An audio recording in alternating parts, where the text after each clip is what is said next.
Ya, Sinta langsung dari Nusa Dua Bali, dari perhelatan SOI International Conference. Saat ini saya sudah bersama dengan Direktur Utama PT Pertamina International Shipping, Bapak Yoki Firnandi. Selamat pagi Pak Yoki, apa kabar? Selamat pagi Mbak Iva, Terima kabar baik. kasih untuk waktunya bersama dengan CNBC Indonesia, Pak Yoki, terkait dengan Pertamina International Shipping ya, akan menandatangani perjanjian dengan NYK, sebuah perusahaan kapal asal Jepang terbesar kedua di dunia dalam sektor angkutan gas. Seperti apa Pak sebetulnya untuk kerjasama ini? Baik, terima kasih Mbak Iva. Senang sekali bisa bersama Mbak Iva pagi ini. Eh, Sebelum saya jelaskan kerjasama yang akan kita lakukan, pertama-tama saya jelaskan sedikit kenapa kita sampai pada akhirnya ada kerjasama strategik dengan salah satu perusahaan shipping terbesar di dunia ya, NYK. Jadi ini kurang lebih sejalan dengan transformasi Pertamina, di mana aspirasi Pertamina untuk menjadi global champion di bidang energi, dan di mana salah satu ukurannya itu adalah enterprise value di atas 100 billion US dollar. Kami dari subholding Integrated Marine Logistics sudah menetapkan langkah-langkah strategis yang salah satunya adalah mencari strategic partner yang tentunya diharapkan bisa membantu Pertamina International Shipping sebagai induk usaha Integrated Marine Logistics berkembang lebih jauh, tidak hanya dari sisi size bisnis, namun juga ekspansi pasarnya dan juga peningkatan kapabilitas. Nah, sejak tahun lalu 2021 pemegang saham pun sudah menetapkan bahwa salah satu strateginya kita harus punya strategic partner yang bisa membantu kita mewujudkan hal tersebut. Kita sudah memulai partner selection. Kita undang 60 potensial partner yang tentunya memenuhi kriteria, baik itu perusahaan shipping, perusahaan logistik, oil trader, dan sejumlah company yang masuk kriteria. Dari 60 tersebut kami kerucutkan lagi menjadi 15 company, yang pada akhirnya pada tahap akhir ada 4 shortlisted company, dan akhirnya kita menetapkan NYK sebagai the best potential partner untuk kita jajaki. Nah, 2-3 tahun ke depan kurang lebih project yang up to 500 juta dolar akan kita garap bersama, baik itu penyediaan angkutan dan juga di bisnis terminal, dan juga potentially di ship management company. Dan rencananya insya Allah nanti sore akan ditandatangani perjanjian shareholder agreement antara PT Pertamina Persero sebagai induknya Pertamina International Shipping dan NYK Lines, di mana NYK dalam tahap awal akan memiliki 1% saham dari PT Pertamina International Shipping sebagai bentuk komitmen bahwa kita akan bersama-sama bertumbuh, dan NYK bagaimana membantu PIS bisa berkembang menjadi lebih cepat. Nah, diharapkan tentunya kita memahami bahwa PIS ini sudah sangat berpengalaman juga, namun kita fokusnya lebih banyak di Indonesia. Dan umumnya kita lebih berpengalaman di muatan cair. Nah, kita lihat NYK ini punya experience yang lebih. Ini company yang sudah lebih dari 100 tahun.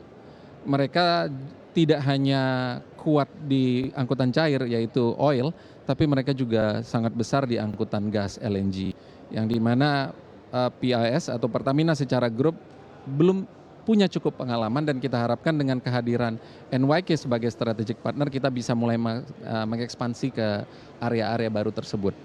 Selain itu, kalau kita lihat secara bisnis model ada kemiripan antara Pertamina International Shipping sebagai Integrated Marine Logistics dengan NYK. NYK ini sendiri kalau tidak salah mereka punya 21 terminal di seluruh dunia dan lebih dari 60 logistik center, yang menurut kita ini sangat cocok karena kami di PIS, di grup usaha kami juga memiliki 6 terminal BBM yang memang saat ini fokusnya melayani Pertamina Group, dan diharapkan dengan keberadaan NYK sebagai strategic partner kita juga bisa mengeksplor potensi-potensi baru di bisnis logistik dan terminal. kurang lebih begitu Mbak Iva. Oke, baik, menarik sekali tadi ada beberapa poin begitu ya, tidak hanya dari nilai kerjasamanya juga akan lebih dikembangkan lagi begitu ya untuk sektor Betul. gas sendiri, apalagi ke depannya juga penggunaan gas ini akan lebih besar lagi ya Oh di betul, domestik. betul Nah, sekali. tapi tadi yang menarik juga terkait dengan seperti apa dari PIS sendiri dalam beberapa waktu belakangan ini lebih cenderung di domestik begitu ya. Tapi di Ya. satu sisi ada gebrakan juga dari internasional begitu di mana PIS juga berhasil menembus 12 rute internasional. Seperti apa Pak Yoki? Iya, jadi begini Mbak Iva ya, menurut saya karena dulu kan kita itu bisnis shipping di Pertamina itu hanya bagian supporting system dari Pertamina secara keseluruhan, di mana tugas utamanya adalah melayani dalam negeri mayoritas. Nah setelah semenjak 2020 terbentuk Sub Holding, tentunya PT PIS ini tuntutannya harus melihat dari sisi bisnis, kacamata bisnis. Bukan hanya melayani Pertamina Group, tapi bagaimana kita bisa berkembang dan bertumbuh. Jadi kalau kita lihat mayoritas angkutan cair di Indonesia itu sudah hampir sepenuhnya dikelola oleh Pertamina Group dan PIS sebagai penyedia jasanya. Dan dengan tentunya harapan dari pemegang saham bahwa PIS terus bertumbuh dari sisi revenue, dari sisi market, suka atau tidak suka kami memang harus bisa ekspansi keluar, mengembangkan pasar, dan yang tadi disampaikan kami sudah bisa menembus 12 rute itu tidak terlepas dari keberadaan dan agresivitas kami di market internasional. Salah satunya melalui anak usaha kami di PT Pertamina International Shipping PTI Ltd yang berada di Singapura. Jadi dengan keberadaan PIS ini kita sudah bisa menambah 10% market di luar Pertamina dan diharapkan tahun depan terus bertumbuh. Jadi kita juga sudah bekerja sama dengan banyak company. Di minggu lalu kami sempat menandatangani MOU juga dengan salah satu trading company yang berada di Singapura. Dengan tujuan adalah bagaimana kita bisa mendapatkan market-market tersebut. Nah, ke depan kami tentu akan terus lebih agresif lagi. Jadi rencana insya Allah tahun 2023 kita akan buka kantor atau establish anak usaha baru di Dubai, PIS Dubai.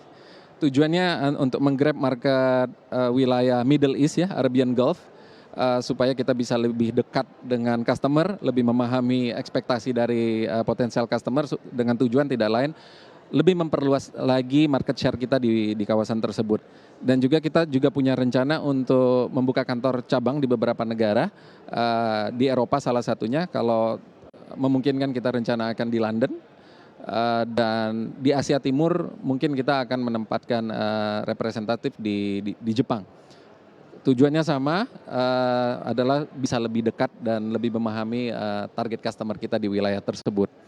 Nah, tentunya pengembangan pasar ini harus disupport dengan peningkatan kapabilitas. Jadi kami memahami bahwa untuk international business ada standarisasi yang harus kita ikuti.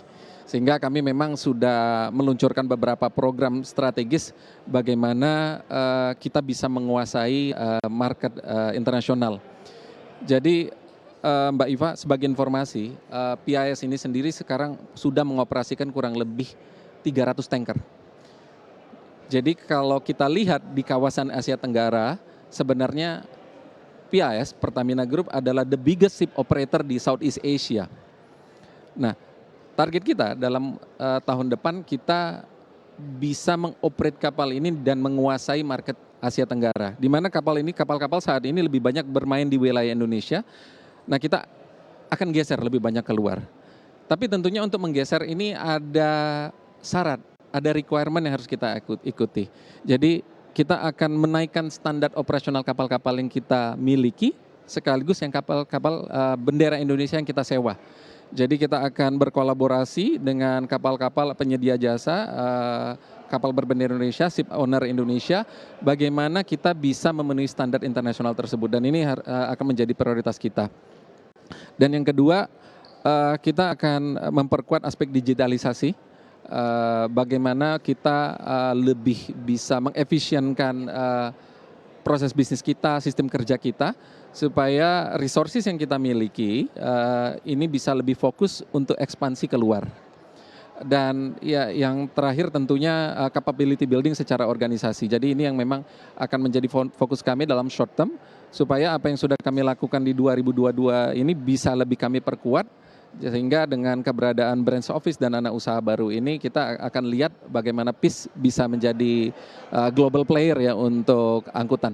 Kurang lebih gitu, Mbak. Oke, baik. Nah, tadi artinya sudah ada langkah-langkah yang dilakukan beriringan begitu ya, seperti apa yang dilakukan untuk PIS dari dalam dan juga dari luarnya sendiri, seperti apa akan go internasional lagi ke depannya. Nah, tentunya sebagai integrated marine logistic tidak hanya fokus begitu ya di bisnis perkapalan. Nah, tadi selain upaya-upaya yang dilakukan untuk menggrab market yang lebih luas lagi, sebetulnya apa sih yang dilakukan oleh PIS sendiri untuk mungkin melihat peluang-peluang bisnis yang bisa digarap lebih lanjut?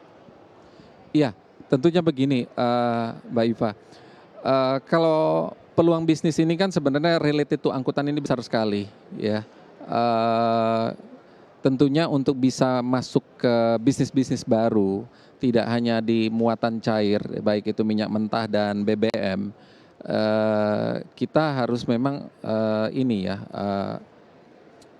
aktif ya berkomunikasi, mencari potensial partner untuk kita bisa masuk ke wilayah bisnis baru tersebut.